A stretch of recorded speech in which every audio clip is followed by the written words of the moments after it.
पिछले वीडियो में आपको मैंने बताया था लीकेज ऑफ चार्ज के बारे में, ठीक ना।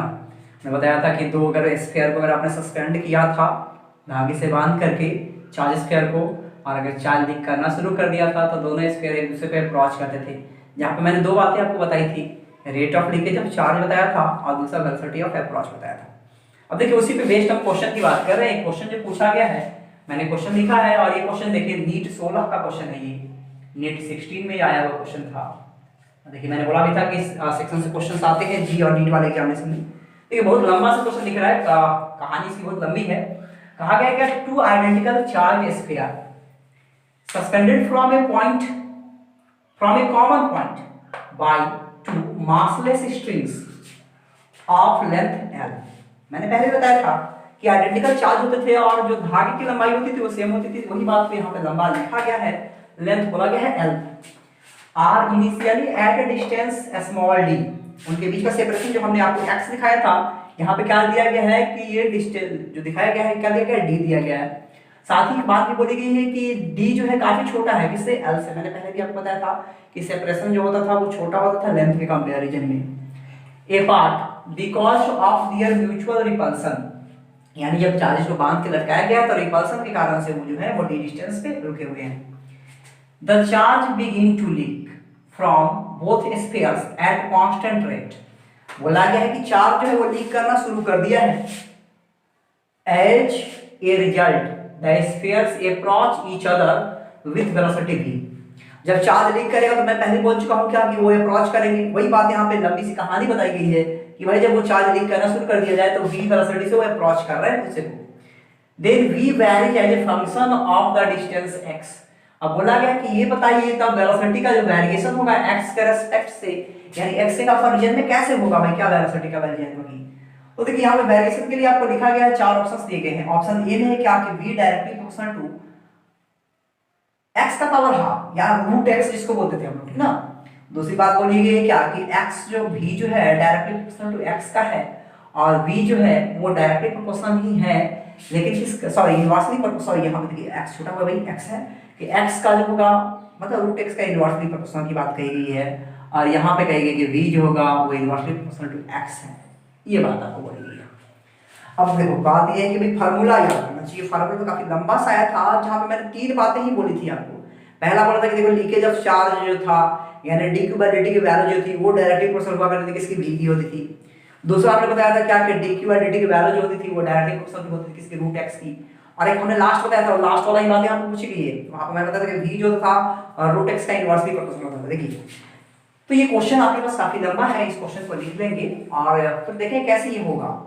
तो देखो मैं डायरेक्ट लिखा उसके सॉल्यूशन में आपको याद दिलाता हूँ कि सॉल्यूशन क्या करना है भाई। तो इसका सॉल्यूशन तो आपके पास है ही, पहले से ही फार्मूला में ही है। dq/dt का हमने फार्मूला लास्ट में कैलकुलेट किया था। देखिए कैसे कैलकुलेट किया था। तो ये था 3/2 root under 4 pi epsilon naught mgx, ठीक है। बाई कितना था, 12 था ना, और क्या था याद होगा आपको कि ये था dx/dt था, और यही तो आपका v हुआ करता था। तो देखो ये v और ये x नहीं, बाकी कांस्टेंट की बात आ रही है। इसका मतलब क्या है कि देखो v जो है ये v और ये x अगर इधर चला जाएगा तो v जो होगा ये ऐसा हो जाएगा रूट x का। अब जब इसको लिखते हो पावर हाफ लिखते हो और ये नीचे है तो ऊपर शिफ्ट करोगे, यानी इसके मतलब ये होना चाहिए कि v जो होता वो प्रोपोर्शनल हो जाता। यहाँ पर देखो तो क्या कि सर 1/x का पावर हाफ का डायरेक्टली है, इसको ऊपर ले जाओगे तो क्या हो जाएगा, पावर कैसा हो जाएगा तो माइनस हो जाएगा, यानी v प्रोपोर्शनल टू हो जाएगा ये आ जाएगा x का पावर माइनस। तो आप समझ सकते हो कि भाई वो फार्मूला अगर हमें याद रहेगा, ये फार्मूला की जो थी या मैंने जो तीन बातें आपको बताई थी वही तीनों में से रहेगा, कोई ना कोई क्वेश्चन रहेगा, तो डायरेक्ट इसका आंसर क्या हो जाएगा, सी हो जाएगा। वैसे करोगे 4 नंबर आपका आ जाएगा क्लियर, ठीक है। तो एक क्वेश्चन तो ये हो गया, ठीक है। एक क्वेश्चन और दिखाने जा रहा हूं आपको, ठीक है। देखिए दूसरा क्वेश्चन फिर से उसी पे, एक क्वेश्चन हमने आपको बताया लीकेज ऑफ चार्ज पे, दूसरा क्वेश्चन भी लीकेज ऑफ चार्ज पे ही देखिए, ठीक ना। देखिए क्या है इसमें, two pith balls carrying equal charges are suspended from common point.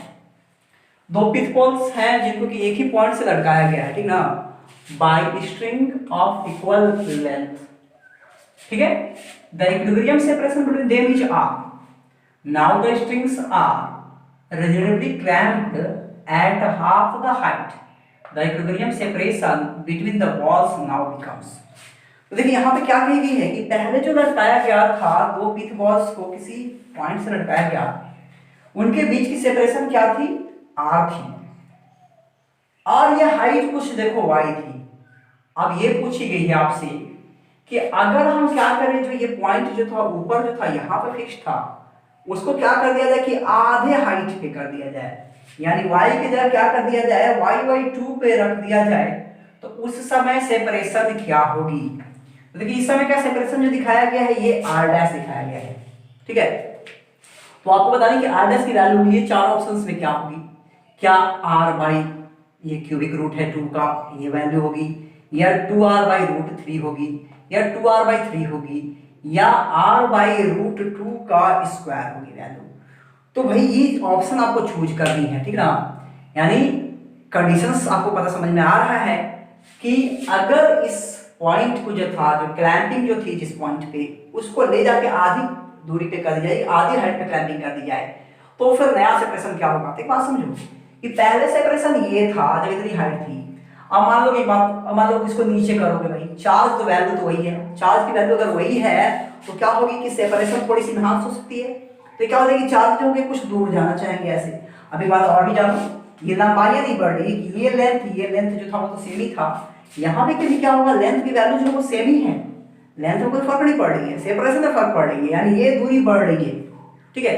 तो ये हमारा क्वेश्चन है, ठीक है। सबसे पहले आप क्वेश्चन को नोट कर लेंगे, ठीक है, और तब देखिए कि हम लोग इसको कैसे सोल्व करने वाले हैं, ठीक ना।